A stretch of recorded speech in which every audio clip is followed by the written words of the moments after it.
গাইবান্ধার ফুলছড়ি চলাচলে আনন্দ টিভির ক্যামেরায় এবার ধরা পড়েছে চিকিরিপটল রহমানিয়া দাখিল মাদ্রাসায় ইবতেদায়ী শাখায় শিক্ষক 4 জন থাকলেও শিক্ষার্থী নাই একজনও। তবে কাগজে কলমে আছে 130 জন শিক্ষার্থীর ভুয়া নাম।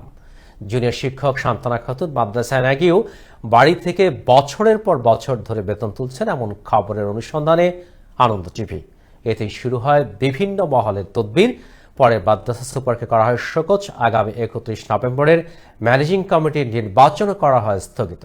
সহকর্মী মিলন খন্দকারের প্রতিবেদনে বিস্তারিত জানাচ্ছেন নাজনীন নিসা। এটি ফুলছড়ির চর কাবিলপুরে অবস্থিত চিকিরপটল রহমানিয়া দাখিল মাদ্রাসা। সোমবার মাদ্রাসায় গিয়ে দেখা যায় বার্ষিক পরীক্ষা চলছে, তবে দেখা মেলেনি ইফতেদায়ী শাখার ক্লাস 1 থেকে 5ম শ্রেণীর শিক্ষার্থীদের।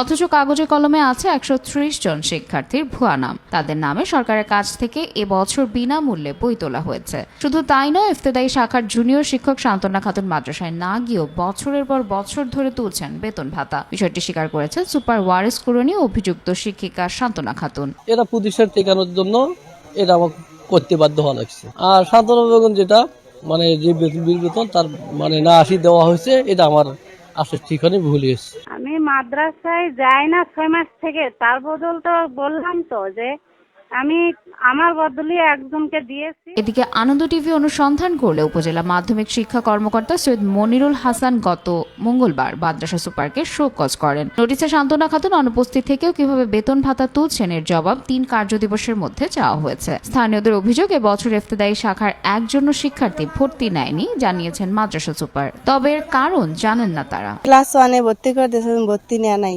সুপার। এই দাখিল মাদ্রাসা।